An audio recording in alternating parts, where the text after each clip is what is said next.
The Film Basement is filmed in sunny West Hartford, Connecticut, in front of a live studio audience. Welcome to the Filmmaker's Basement, where this week we're really honing in our action sides. I'm Brandon. I'm Andrew. And we're going to be going over some of the movies we saw this week, in addition to playing a little game show later on and talking about some of the movies that are going to be coming out. And on that note, the movie I saw this week was something I've actually been wanting to see for a little bit. It was The Northman. So, Prince Amleth is on the verge of becoming a man when his father is brutally murdered by his uncle, who kidnaps the boy's mother. 2 decades later, Amleth is now a Viking who raids Slavic villages. He soon meets a seeress who reminds him of his vow: save his mother, kill his uncle, avenge his father. So, overall, pretty solid movie. I would say plot-wise, it's not particularly interesting there. It's a very basic revenge story. Boy watches young father die, boy trains for years to avenge father, boy goes out to avenge father. Like, I don't think it's breaking any ground on the plot territory. I think what makes it really cool is the setting that it's set in. Which, I don't know if you couldn't tell from the title and the plot, it's, it's set during the times of Vikings. And he's a Viking raider, essentially, who has been training all this time to kill his father's uncle, who murdered his father. And I think they do a really good job of, like, really immersing you in that world. It feels like a very rich and vibrant, like, very lived-in world that kind of mixes between, like, being very realistic and also very much so embracing the mythology and making that seem like it's a real thing. Like, it's a good way of putting it. Like, the combat feels all very grounded, I think is a good way of putting it. The way it's shot makes it seem very real. There's a scene in the trailer that you can see actually towards the beginning of the movie, where our protagonist, essentially, and a bunch of his Viking brothers are going towards a village, and they're about to raid it, and right as they're about to do so, the town guard spots them, throws a spear, like, gets ready to fight them, throws a spear down. Our hero grabs a spear and throws it back at them, and then you see them storm the wall, raid the village, all that good stuff. And it feels very grounded, and it feels very cool, even if there are some ridiculous scenes like him grabbing a spear out of midair. But then you get this mixed in with, like, seers showing up. Like, there's these witches that'll just pop up out of nowhere and look at, like, for instance, during this scene, essentially, right after they pillage and raid and burn this village, the prince encounters a seer who tells him, hey, you gotta go out and avenge your father. Like, you've been training all this time, it's time for you to go out and do this. And at first it feels kind of like you can't really tell if this is actually happening or if this is in this head. And the movie kind of plays with this throughout the entirety of it, because she shows up out of nowhere, but seems to have almost a real-world impact on what's going on around here, but then magically vanishes like she was never there, and nobody else ever sees her. Like, you don't ever see these, like, witches and warlocks, like, encountering other people besides the prince. So that kind of, like, screws with your brain a little bit. It's like, alright, is this actually happening? Is this dude crazy? Like, what's going on here? I do think it is actually a service, though, to the story itself, because, again, it provides more interesting lore for the world itself. It feels very lived in. I actually make this comparison later on, but I've been playing a lot of Elden Ring recently, and oddly, the game kind of reminded me of that. Like, it's a very grounded world that also has these fantastical elements to it. And I think that makes for a very interesting narrative overall. But, yeah, it's also very, like I said, very realistic, so it's also incredibly brutal, especially with what the Vikings do. Because you see them raid and pillage, and they just straight up, like, murder, like, cut people's heads off, slice people open, like, from the stomach, like, tear people apart and rearrange them to make almost, like, art on walls. It's brutal. It's genuinely very brutal. But it matches the movie's aesthetic. I mean, Vikings were brutal, horrible people. And you get that from the main character. Like, you're kind of rooting for him, because you're like, okay, I mean, he lost everything as a young boy. It makes sense he wants to get this. But he's also a terrible person, and I think this also plays into something I noticed, at least from what I saw in this movie to comparing it today. This feels like a very traditional, like, fairy tale or folklore. Think like the Brothers Grimm kind of style of fairy tale, where it's like this very dark, like, I guess maybe not like Brothers Grimm, maybe more like Greek mythology might make sense, where it's like this very kind of dark, almost kind of realistic take on what, like, how people and gods and all that would kind of mix together. Oh, where was I going with this for a second? But it has different values and virtues that don't exactly hold up to today. like, I think, for instance, the big one is our prince essentially, no matter what the cost is seeking this revenge. Nothing else matters in his life. His honor rests on getting revenge, and his father's honor, who was dishonored this way, rests on him seeking some sort of revenge. And I can see from how the time that feels like something that's like, it's very valued among the Vikings themselves. They're very brutal people. They're very, like, honor focused and very, like, war battle driven. So seeking revenge for something like this is literally your entire life to that point. But then, like, you translate that into a more, like, you keep that same style and same framing and translate that into a more modern story, and it feels almost sad in a way. Because you're seeing this person who's been consumed by hate his entire life. He knows nothing else, and he's kind of essentially wasting his life trying to get revenge for something that, like, he couldn't really control and there's nothing he could do about it, and it's not, like, helping him in any way. And we see this more towards the end of the movie, which I will not spoil, but, like, it doesn't really pay off for him, and it feels, it kind of, in the movie it feels very triumphant, but to you as the audience watching, it feels very kind of sad, and, like, this dude's missing out on so much of his life as a result of this anger and hatred that is built up inside of him. But I think that makes it a more interesting movie, because it gives you a peek at the past and, like, different cultures and what they kind of valued at the time, how their stories were told, what their mythology was like, which, again, like I was saying before, was really interesting seeing that pop up throughout the movie. Another interesting example was you'd occasionally see a lot of ravens appearing wherever our main character is, because ravens, at the time, were a sign that Odin, the Allfather, was watching them. So you kind of get the idea that, like, oh, the gods approve of his quest, and that's what he gets too. He's like, oh my gosh, the gods approve of me. This is exactly Odin is literally watching me. He wants me to take revenge for my father, which is, again, another really cool, nice touch. Let's see. I will say, besides the narrative, which I do think, besides, again, being a very revenge-focused plot, very good in the mythology aspect, the movie is very, like, technically impressive. The shot composition was excellent. I can't remember who the director is. He's some prolific dude, but a lot of this movie is done in, like, very long takes where you're essentially just watching a dude, like, fight for, like, 5 minutes straight. And it's incredibly impressive. Like, it was not something I was entirely expecting going into this movie, was to just watch this very, like, well-shot movie as you're, like, for instance, that opening scene I was talking about, where they're raiding that village. You watch him as he goes from sneaking right up to the village, getting noticed, literally climbing a wall with his axe, which is, again, a very cool touch, because I did not know that's how they raided villages. And then you watch him him and his Viking brethren just destroy this town, tear it apart. It's very cool, and we don't really cut while this is happening. You're just watching this all happen, which, again, is incredibly impressive. And you get a lot of really cool, like, transitions between scenes that feel very seamless. Like, I don't know, I can't really describe them because, again, it's been a little bit since I've seen the movie, but I do remember that sticking out as a point of that. Again, everything to do with the Viking aesthetic was very on point. Their costuming was awesome.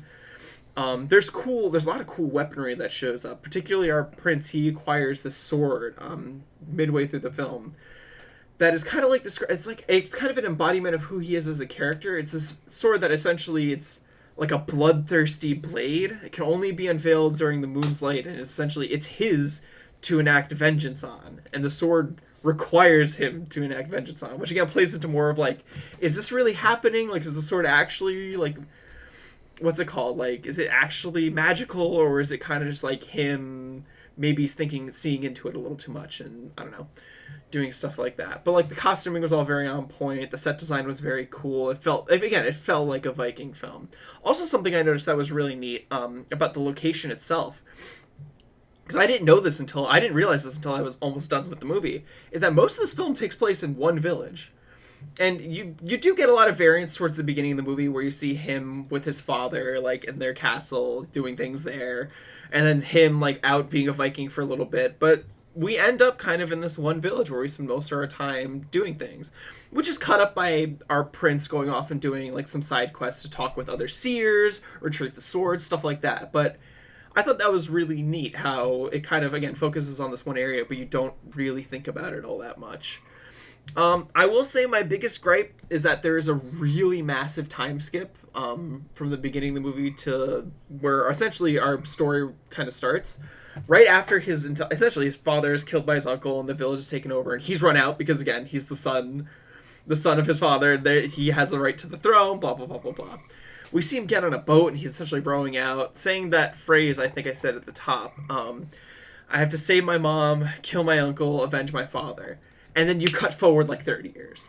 And he's already a fully fledged Viking, and he already knows what he's doing, and then he meets the seer, and it's off to go on his quest. I kind of wish we saw more of him getting discovered, because it's alluded to with the other brethren. Like, they picked him up, and he essentially served with them for all this time. But I don't know, it felt like something was a little bit missing there. Like, I missed, like... It's kind of like in military movies, how they always have that, like, boot camp, like, the beginning boot camp scenes, which I always find very enjoyable, because it gives some insight into, like, the times what the character's like. It's kind of like if you skipped over that and just got straight to the action. Like, it's not necessarily bad, but I feel like it's missing a little bit as a result of that. I would have liked to see some character growth for him, like, becoming this, even if it's just, like, a small montage, just, like, of him in various battles, like, becoming this man fueled by revenge. But overall, I think it was a pretty solid movie. Again, very basic revenge story, which, I mean, I think it works for the movie itself. It's definitely well steeped in Viking mythology and all that. But I think I'd recommend it. It's very cool. A lot of very competently shot action scenes. Overall, very, very, very good time. It's good. It's one of that I've been looking forward to seeing, just because I've always liked the Viking aesthetic to pop culture and everything else, and hearing that it shares some of the mythology along with it, with the ravens and all that stuff. Yeah. Seems pretty cool. Is it as bad to watch? So I'm gonna put a comparison out. Is it as bad to watch as when I went and watched The Last Duel? Like, in the way of that, it's like graphic. No, have you seen like? Well, it like makes you uncomfortable. It's definitely graphic, but it's more like Game of Thrones, if that makes sense. Oh yeah, yeah. Okay. It's like, it's definitely very graphic. Like, again, you're gonna watch people, like, one of the scenes of the movie has a bunch of like limbs and heads essentially, like, nailed to the side of a house in the shape of a deer. Like, it's brutal, but like, there's something about it's very matter of fact, if that makes sense. It sounded like you were you might have been uncomfortable watching it, so that's why, like, when I was watching The Last Duel, I was very uncomfortable watching that movie at certain parts. Yeah. So not for me, at least. Yeah. I think because again, it had that Game of Thrones aspect to it, where it was like, there was like a level of separation because this was taking place in the past, and while it is brutal, we don't really see a ton of like extremely brutal kills. Like, there's some heads cut off here and there, but like, you don't ever watch our main character dismember people. Like, right. If they are gonna do something like that, they kind of cut away from it a little bit, or you get the gist of it. But it's not too difficult to watch. Not like Last Night in Soho, for instance, which was a lot. It wasn't really that difficult for me to watch. Well, I mean, for me with the knife scene, that was pretty bad. Oh. But yeah, it's not. I don't think it's all that bad, personally. All right. Well, I went and saw the #1 movie of the year. Morbius again? Yes. No. So this movie has the current highest rating in popularity from audiences and critics, and it's crazy that I did not expect something like this to be that, like, great. I went and saw Top Gun Maverick, which after more than 30 years of service as one of the Navy's top aviators, Pete Mitchell is where he belongs, pushing the envelope as a courageous test pilot and dodging the advancement in rank that would ground him. This movie is fantastic. And, like, you don't expect a sequel movie from a movie that came out 36 years ago to be this good. Like, we've all seen sequels that have come out years and years and years after the original has come out, and a lot of the times they're not that great, or they don't live up to the original. This movie blows the original away. Like, have you seen the original Top Gun? Yeah, I've seen it. It's a pretty good movie. So this movie has everything the original Top Gun has. It has Tom Cruise running. Danger Zone plays in it. Tom Cruise is riding a motorcycle next to an F-18 that's taking off. Highly skilled aerial combat. The Top Gun theme is in it, and it's not overplayed at all. They play it like twice. It's an amazing cast that includes a very cocky ace pilot, similar to the original, versus a pilot who is good enough to be the rival of that pilot. There's a nerdy, lovable weapon specialist in this movie. I'll get to him later because he was great. There's thrills, there's action, there's suspense. There's also a beach scene where there's a bunch of half-naked guys playing sports. There's also a will they, won't they kind of love interest, just like the original. The only thing that it's missing is Take My Breath Away. There wasn't any Take My Breath Away, and there is a portion in the movie where I was like, this is where it's going to come in. It's going to come in and it's going to be da-na-na-na-na, and it didn't happen, and I was very upset about it. That was the only thing that I was upset about with this movie, is that it didn't have Take My Breath Away. Before you dive into it, because it sounds like it's very good, I am curious about one thing. So I did notice in the trailer, Tom Cruise seems to be involved in a lot of it. And I don't know what this is for this kind of sequel, but I feel like, if anything, a good way to go with him would be him kind of taking the back seat to these young new pilots. No. I am curious how that goes. Okay. He does not take the back seat at all. Interesting. So he's a test pilot, and he gets brought in to Top Gun, which is the weapons school, or the fighter school for the Navy. And they're talking about this mission that they need to do, and he's like, "Cool. When do I meet my wingman?" Thinking that he's being brought in to pilot the mission, and they're like, "No, you're here to train and to teach the mission to the new younger pilots or whatever." And I don't want to spoil the movie like for the third act. But it goes a complete 180 from that. He's pretty much in every scene of this movie. There's like 4 scenes that he's not in. It's solely focused around Tom Cruise, which is perfectly fine. Also, the other thing is, I don't know if you get this from the trailer, and I don't think it's a spoiler, but one of the characters, Miles Teller, he plays a character called Rooster, and he is the son of Goose, who Goose dies in that tragic accident during the training flight. And you see his son in the movie, and you see him in flashbacks and stuff in this movie. And they couldn't have casted a better character for that role, because he is an exact copy of Goose. Like, the slicked hair, the mustache, and the aviators with like the Tommy Bahama shirt.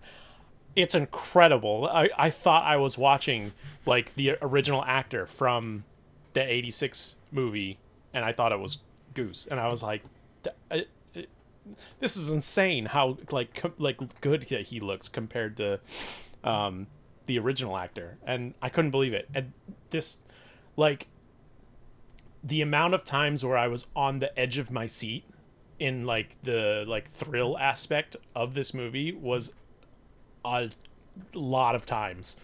Like, there's a number of different times, like during the training sequences, during the actual mission, I was just like on the edge of my seat, like intense thrills and intense peril throughout this entire movie, and it was a thrill ride, and it was great. And you have to watch the original. Like, I know that we talk about that sometimes with the sequels, where it's just like, do you have to watch the sequel to watch this one? Yes, you have to watch Top Gun to watch this movie, because it's basically a direct sequel, but it's 30 years later. But it takes a lot of elements from the original. And you might not know what's going on. But the other thing about this movie is Tom Cruise made a better Star Wars sequel than Star Wars. Huh. So you gotta explain that. So the mission that they're supposed to go on is this run through the mountains at a low level altitude towards a target. and they have to fire a missile onto the target with precise precision and then get out of there without the enemy aircraft getting them. They reenacted the trench run perfectly. It was amazing. You know, I can almost see that too. I can almost see exactly how they do it. And that's it was so like, funny. So like the actual like logistics of it, like the real life threat and everything. It was like, yeah, I could see this actually happening in real life. Like this could be a real, like Star Wars Trench Run. It's in space, like it's fantasy, whatever, blah blah blah. But like this is like a military style mission through the mountain, and it's like, 'cause I was just like, they made Star Wars without making Star Wars, and it's great. And there was even this one moment in the movie, because there's it's two teams flying with each other, so there's 4 aircraft flying together, and the first missile has to breach the ground, the second missile has to get into the underground bunker to blow it up, right? So without like kind of spoiling it, but I don't know. Basically, so the first pair does a successful run, and the second pair comes in, and the laser guidance system fails on the second aircraft, so he now has to fire the missile without laser guided tracking. And all I could think about, that's all I could think about, was a use the force moment. I was just like, gosh. And it was so great. And if you go watch the movie and you see that, you'll know exactly what my thought was, because he even says something. Like the character that shoots even says something that I'm just like, where's the Force Ghost? I need a Force Ghost to come in, or just like where's Goose? Where is he? Yeah. And I was so like, it was just so funny, just making the comparison between the two, and I think that's mainly why I liked it a lot. Between that and like the action sequences, the other thing is the CGI in this movie is so good that you can't tell what's fake and what's real. Like in the flying, like they used a lot of real life F-18s. Apparently, my roommate was telling me, because my roommate's a huge fighter pilot guy, so like he's like huge Top Gun. The Paramount paid the U.S. Navy $11,000 an hour of flight time.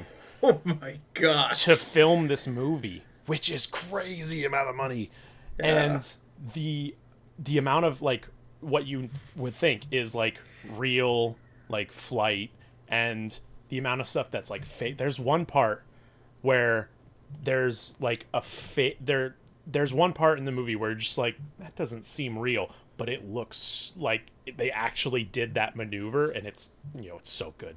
Mm-hmm. So, but you definitely need to go see this movie. It's like huge box office hit for the opening weekend.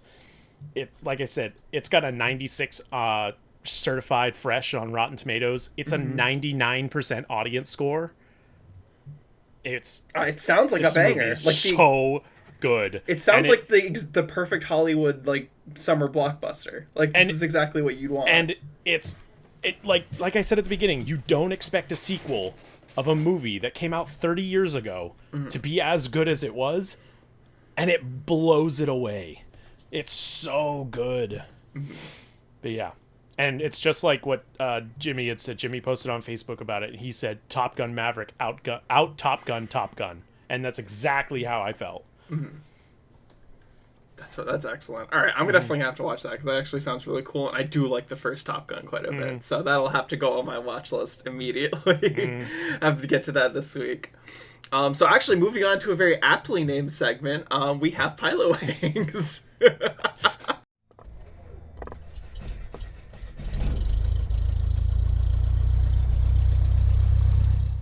So in this very aptly named bit, I have to pitch Andrew 3 potential show log lines. 2 of them are real shows that actually got pitched to actual networks, and one of them is something that I made up because, I don't know, you can't really tell the difference between an amateur and a professional sometimes. And it's up to Andrew to guess which is the fake one. So, number 1. A locally born and bred SWAT lieutenant is torn between loyalty to the streets and the duty of his fellow officers when he's tasked to run a highly trained unit that is the last stop for solving crimes in Los Angeles. 2. This period piece drama follows the couple Amina and Harun fleeing the U.S. from the Bosnian War. However, they both become separated during their hectic evacuation, leaving Amina all alone as she enters this new and extremely different country. Determined not to do this alone, Amina uses her ingenuity, along with some new friends, to locate her lost husband while coming to terms with the horrors she endured in her home country. And 3. Set in the aftermath of September 11th, when the U.S. government instituted a secret think tank comprised of the most creative minds in science and entertainment, who were tasked solely with dreaming up man-made disaster scenarios and their possible solutions. The ideas they invented were so dangerous that the list was sealed and the program shut down. But when a catastrophe occurs, ripped from the pages of the missing Doomsday Book, the team is brought back years later to prevent the disasters of their own making. Okay, Andrew, which one do you think is the fake one? So, I don't know why I get the feeling that you're giving me, like, popular shows now. Ooh. So, number 1, a locally born bred SWAT lieutenant in Los Angeles, blah, blah, blah, blah.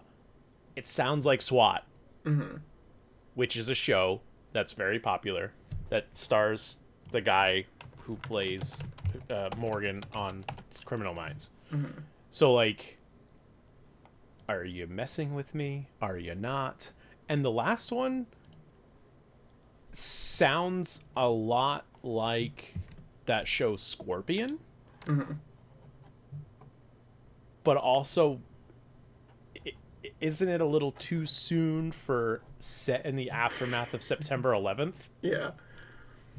That second one, that one didn't even like register or like put up red flags for me, so I'm just gonna say that whatever.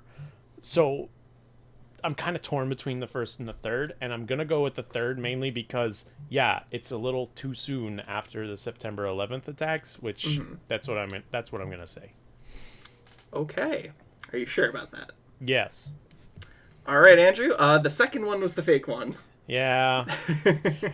Are those the two shows? Oh, no. The last one was called Doomsday and it was passed over. And I didn't realize SWAT had more than one season. Because when I looked this up, it only said it had one season. It is SWAT, right? It's SWAT, yeah. Yeah, SWAT has way more than one season. Okay, I don't know what I was looking at. There must have been a different show I was looking at. Yeah, it's 100% SWAT. With and what is the name of that actor? Daniel Harold. No, it's not that. What's his name? No, it's not that. Him. Sherman Moore. Sherman Moore. Yeah, SWAT is definitely a more popular show, which is why I was like, that's definitely SWAT. Like, you're giving me SWAT, like, which has 107 episodes. I did not know. I don't know what I was looking at then. It's so weird. It's still going. It's in season 5, yeah. Or 6 now, yeah. Because season 6 is about to start. Let me see what I was looking at. Yeah, I was like, that sounds a lot like SWAT, and I don't know if you're messing with me because you're giving me something. Shoot, I don't know what I was looking at. I must have been looking at something else. But yeah, it is exactly that. Okay, sweet. So I got one. So yeah, it's that first and that third one that was like, it made me think my life. And I was like, I don't know if you're messing with me, but also September 11th is way too soon for that. Like, it's been 21 years, but it's still a little too soon. I don't know, man. People are trying to push the boundaries any way they can. Who knows? Yeah. Maybe it's not too soon. But that ends Pilot Wings this week. I am glad I pulled one over you by making something so unassuming that you couldn't possibly think it was real. It's the other two threw me off so much. Which I was right about one of them. You were right about one of them. You did nail it. But yeah, that was Pilot Wings. Thank you for playing. Hopefully this was a little bit of fun at home. And let's go into some of the movies that are coming, the actual real movies that are coming out this week. And there's not a lot. There's one. I'm going to see it on Thursday night. Which movie? Oh wait, am I looking at the wrong? Oh, I'm looking at the wrong date. Never mind. That's You're next looking at week. next week, right? Damn, I do that all the time. I know All what right, movie there's you're talking two, about, too. and I'm not probably gonna see either of them. No. I'm not Although seeing the either of Black them Phone either. does look. I talked about it last week, and it looks like a really good, intense thriller. Black Phone. With Ethan Hawke, who is playing this real big psychopath. Interesting. It's like a horror drama thriller kind of thing. About a boy who is receiving calls on a disconnected phone from killer's previous victims. That movie freaked me out a little bit. I was a little Yeah. uncomfortable watching that trailer. That I might go see that movie, and I hate horror movies, but Dude, that movie looks so good. You gotta let me know how it is because I can't watch that movie. I just can't. That would make me too stressed and uncomfortable the entire time. I'd have to see what else is out this week because there's really nothing. Oh no, that's June 24th. What comes out this week? There's at the June end of the 3rd. It's The Watcher, and I don't even know what this is. This looks like some Indian film that's like might be showing up. But so there is nothing. So that's at the end of the month. So never mind. Yeah, no. The rest of the month looks pretty great. It looks like there's some decent stuff coming out. I cannot wait to go see Jurassic World Dominion. And do you want to know why? Why? Because AMC is doing a double feature of the original Jurassic Park and Jurassic World Dominion back to back. It's going to be 5 hours and 5 minutes. I'm going to sit through both movies.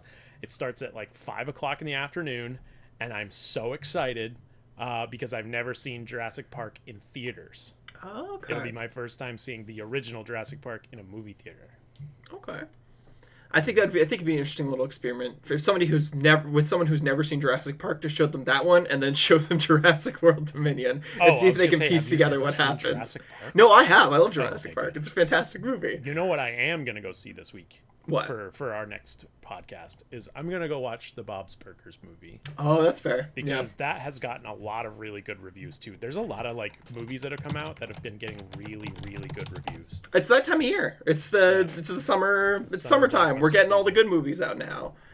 I have no idea what I'm even gonna see because there's not a ton out. I'll figure it out. I'll figure something out. Hopefully there's something decent I can check out near me. But yeah, I think besides that, I think that's all I got for this week. Andrew, do you have anything you want to plug? That's it. We're running against the clock, apparently. Yeah, that's what for those who don't know, we're doing this over Zoom, and we have less than a minute left. That's never happened before. Yeah, well, we started so early, that's why we didn't immediately go off. But yeah, I don't have anything to plug either. I'm all good. So yeah, thank you all for watching the Filmmaker's Basement. I'm Brandon. I'm Andrew. And hopefully this doesn't cut off. See y'all later.